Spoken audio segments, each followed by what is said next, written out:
Hello, welcome to Swaraj home food. ఈరోజు మనం మసాలా దొండకాయ చేసుకుందాం. దొండకాయ ముక్కలను తీసుకొని నేను కట్ చేసే విధంగా కట్ చేసుకొని పక్కన పెట్టుకుందాం. ఇందులోకి మనం మసాలాను ప్రిపేర్ చేద్దాం. ముందుగా కుక్కర్ పెట్టుకొని వేడయ్యాక అందులోకి జీలకర్ర, ధనియాలు, నువ్వులు వేసుకొని దూరగా వేయించుకోవాలి. ఇందులోనే కొన్ని కొబ్బరి ముక్కలు కూడా వేసుకొని దూరగా వేయించుకోవాలి.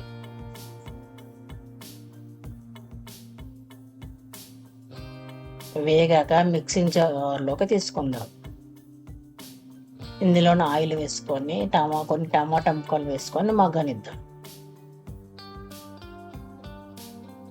ఇది మిక్సీ జార్లోకి కారము, ఉప్పు, అల్లం వెల్లుల్లి పేస్టు, పసుపు వేసుకొని మిక్స్ చేసుకుందాం. ఇందాక మగ్గించుకున్న టమాటాలు అందులో వేసుకొని కొద్దిసేపు చల్లారనిద్దాం. అదే నూనెలోకి ఉల్లిపాయలు వేసుకొని వేయించుకుందాం.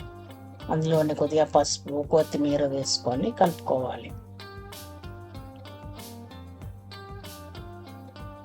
ఇందాక మనము కట్ చేసుకున్న దొండకాయ ముక్కలను తీసుకొని అందులో వేసుకొని బాగా కలుపుకొని ఒక 5 మినిట్స్ వరకు నూనెలో మగ్గించుకోవాలి.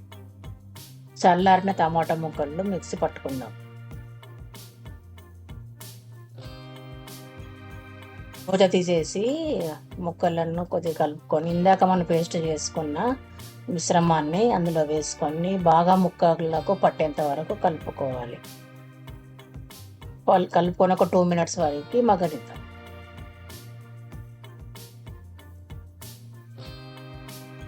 మగ్గిన తర్వాత ఇందాక మనం మిక్సీ జార్లో కడిగిన వాటర్ను అందులో వాటర్ పోసేసి కలుపుకొని మూత పెట్టేసి 1-2 విజిల్స్ వరకు ఉంచుకుందాం.